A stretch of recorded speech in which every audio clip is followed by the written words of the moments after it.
Hi, welcome to the second lesson in this Golang playlist. So today we'll be talking about data types. So what are data types? They are basically how we group data and we make use of them in our daily lives. Unknowingly, if we deal with money, we make use of integers, floats. When we chat on our popular social medias like WhatsApp, Facebook, Twitter, a text message is a data type because it basically consists of strings um, or emojis, like all those things that we share. They are basically working with an underlying data types one way or the other. So, for simplicity's sake, every data that is being transferred, you are sending an image, you're sending a text, you're sending an audio over the wire, at one point or the other, or at one point, it maps to a data type or another. And understanding them is very, very important working with any programming language. I'm not even talking about Go as at this time now. So data types are very, very important and crucial, and they can be found in all programming languages. There are similarities and some definitely have differences between them or among them. Go as a compiled language, when writing a Go program, it needs to know the kind of data that we as developers are working with, because when we write a Go program and the compiler knows the kind of data types we are working with, it makes it easy for our computer to understand. Another advantage to this is that it reduces a lot of errors naturally that we'll have in a doc type language like Python and JavaScript. Let's say you are supposed to pass a string and you are passing an integer. So all those things are very, very crucial in developing efficient software. And Go as a compiled language has its own set of rules towards this thing. Primitive data types. Primitive data types are the basic data types that cannot be broken down into other good data types. They are basically our low-level building blocks. As a statically untyped language, every variable and constant should have a type at compile time. Composite data, from the word composable, bringing things together, are made from these basic data types. I wouldn't want to go deep now because there's still a lot for us to learn.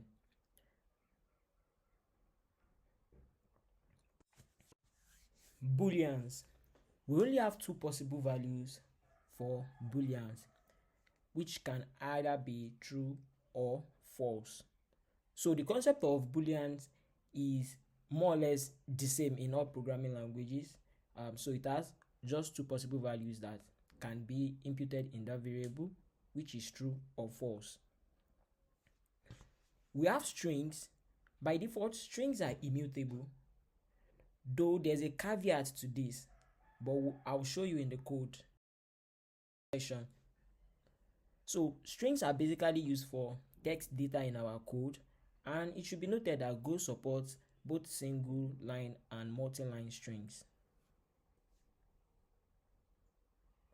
Numbers include all kind of numeric representations, from numbers to integers, floats, and complex numbers. Go doesn't have a double data type that is in a language like C# or Java, but the concept of floats works with the double of some of these programming languages. It should also be noted that Go has a concept of zero values, which we'll touch in the code session as well. Hi, welcome to the coding session of the data types in Go. So I created earlier this folder, lesson 02. Then I've created the main.go file with its entry point as well. So I'll be starting out with the concept of default values in a data type. So I'll be starting with var, that's to create a variable container. So var my string variable, then that will duplicate that, my bool variable, then my int variable. So we have for, okay, let me add one more since I'll be explaining that together. We have my float 32 variable, then we have my float 64 variable. So we have fmt dot print ln, we have my string variable, can duplicate this to move fast. We have my bool variable, so this should be a type of string, sorry I missed it. So this is a boolean type, then this is an integer type, then this we have float 32, then we have float 64. So my string variable, my int variable, my float variable, my float 64 variable. So let's so I'm going to run our code now. Remember, this is the command to run it, to compile and run at the same time, rather than printing, just running the binary. So for the string data types is actually a string. So actually we are seeing nothing here because empty strings cannot be rendered into the standard output for us for now. So actually that's very I don't want to say all, in virtually all programming languages. So actually it's actually a string that it's here. So it's not that it's empty, but this is what is actually there, something like this. I hope you can see. So for the boolean we have false. Then for the integer data types, that's the numeric values, we have integers. Integers are numbers that doesn't have floating point. That's from 1, 2, 3. In short, they are not decimal numbers basically. So the default value for an integer type is 0. The default value for a float 32 is 0 as well, because it's a numeric data type. Then the for that of float 64 is this. So now I want to now start assigning. So this, let me assign it to true. Then this, let me use 43. What can I use here? Let me use something, because I want to explain a concept with this. Then this as well, I'll just copy it here. So now let's do a go.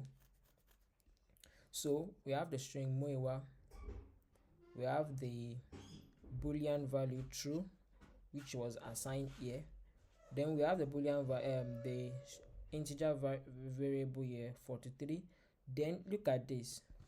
So so we have 3.55547.5 and this. The reason being that float 32 and float 64, float values, they differ among each other. Float 32 is different from float 64 because float 64 has much more precision. So when you are dealing with a software that involves precision values, that means it can go up to the smallest or minute differences. Float 64 might be your go-to choice. There's actually a range of numbers that they both allow. So this is giving us much more precision. What we give it is actually returning it. But the float 32 actually is now cutting away some part of it because it can't work with it. It's above its range.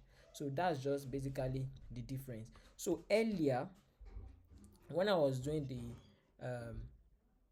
visual explanation, I said strings naturally are immutable. But if we do something like this, okay, my string variable, and I say is equals to hello, so fine, it will be printed out here.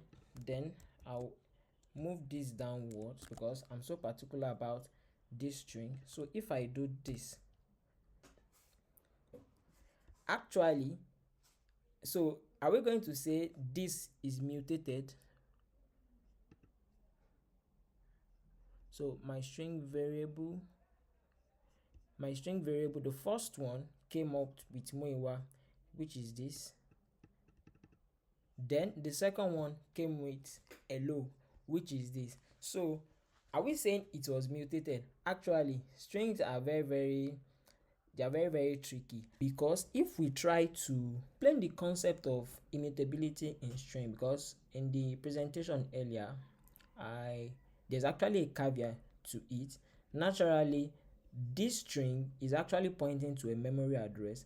This one here, this one that I assigned again, this one that I assigned here is actually not pointing to this again. This is actually another thing entirely.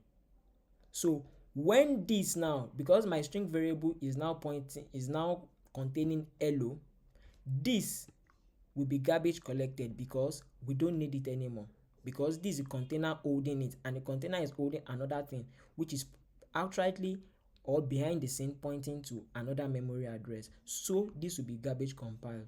So to let's do something like a sort of way to mutate strings, because strings internally or beneath the hood again, strings are actually bytes. So that's the a lesser kind of type of memory, type of data that string has, or that a string is majorly composed of. So I'll do that now. So let's say my string variable, okay, the first thing actually is to let me create the byte string, for example, and I'll have to cast it. This is like a typecasting. I'll typecast my string variable now. So I'll actually run it so we can see what's actually in there. So fmt.println my string this, and now let's say I want to